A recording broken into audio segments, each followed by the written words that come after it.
Hey everybody, today we're going to be going over the Halloween 2022 event. This event is a Monopoly event, and I have some tips and tricks for you to optimize your rewards on this one. So, the first thing you're going to do is come into your little pumpkin that's over here, or jack-o'-lantern, sorry, and come into the events. So there's 4 different parts of the events, they all tie together. So we'll start with kind of where I would start, and then move on from there. So the first part is the daily tasks. So these are daily tasks that you're going to want to complete every day. Make sure you click up here on this jack-o'-lantern and unlock that, because you get 2 times rewards here, and you get the bonus rewards in the next tab that I'm going to show you. So do your daily tasks, get your rewards every single day. Don't skip out, because they definitely pay off in the long run. The second tab is a Pioneer Trail tier-based event. As you do your daily task, you're going to get those pumpkins here, 200 per time, so 1,200 a day. And you're going to unlock the different levels. All you have to do is collect them and move on. Definitely worth unlocking the bonus ones. As you can see, you have 30 deco shards, extra spins on the Monopoly. And then down here you have 240 to 1,000 gems.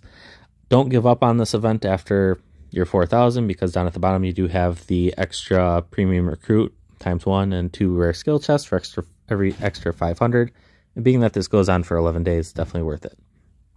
So from here you can take these little Halloween sweets and go over to the Monopoly event. So this is the third tab. This is called the Greatest Adventure. How this works is you go around the board. Every tile that you land on, you get bonus rewards. Some things to consider as you're going around the board is that this first tile, so this one right here, is your best tile. So this is where you're going to get your tickets if that is your goal. If your goal is just to collect as many random rewards as you can, go around the board as many times as possible, just understand you're not going to get tickets. If your goal is just tickets and you're kind of free to play, low spender, your goal is that first square. I could explain an odds, or show you all the odds of an RNG dice, which is what this is using, but it kind of would take about 20 to 30 minutes for me to explain it. But understand I have done the math, and this method I'm about to show you is your optimal method to get the most tickets. So first square here has starts out as 20, then it goes 25, then it goes 30. As you level it up, each time you land on a square, it increases the experience and gives you better rewards. So you'll see that first square. I'll click on this other squares that are the same thing. I'm on one of them right now. So we're at 6 on this one. It starts at 4. So you can see it's 5 times as good of rewards to land on that first square. So now your goal is to land on that first square. So how to do that is you use the 2 roll dice, or roll 2 dice at one time, to move around the board as fast as you can. There's not a speed up button on this yet, so I apologize for the little extra time here. And your goal is to get within 6 squares of that. Or not even. If you manage to land there right away, it helps. But I'll let you guys know I went around the board once and I landed on it already, just kind of testing to make sure. So now I'm within 6 squares. So the odds of a dice, if I was to roll 6, I have 2 rolls out of the possibilities that I could land there if I roll 2 dice, which is worse than 1 out of 6, which if I roll 1 dice, my odds are better to land on that square. So I'm going to roll 1 dice and hope for a 5. I didn't get it. But at the same time, you're still within that 1 to 6. Rolling 2 dice, you have a 1 out of 36 chance, whereas right now I have a 1 out of 6 if I roll 1 dice. So kind of how odds work.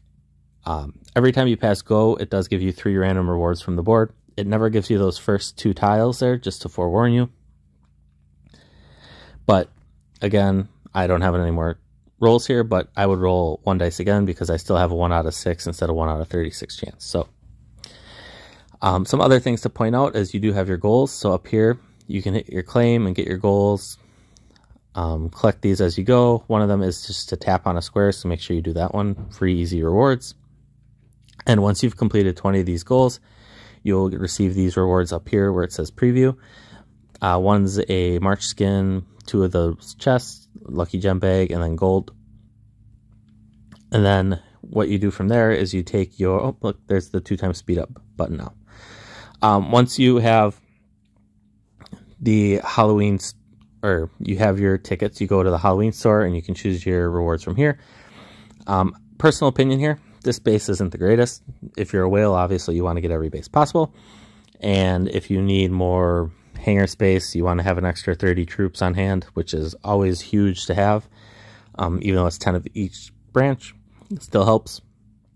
I think personally what I'm going to do is grab the level 1 base, get the +5, and then I'm going to choose this top reward here, which is a base skin chest that actually has some better skins in it that I don't have personally. You guys might want to think the same way because same amount of rewards, but you have the Storm Factory, Midnight Castle, both of those are +10 hangar space. This one actually is last year's base skin, and it's actually better. It has more gathering speed up.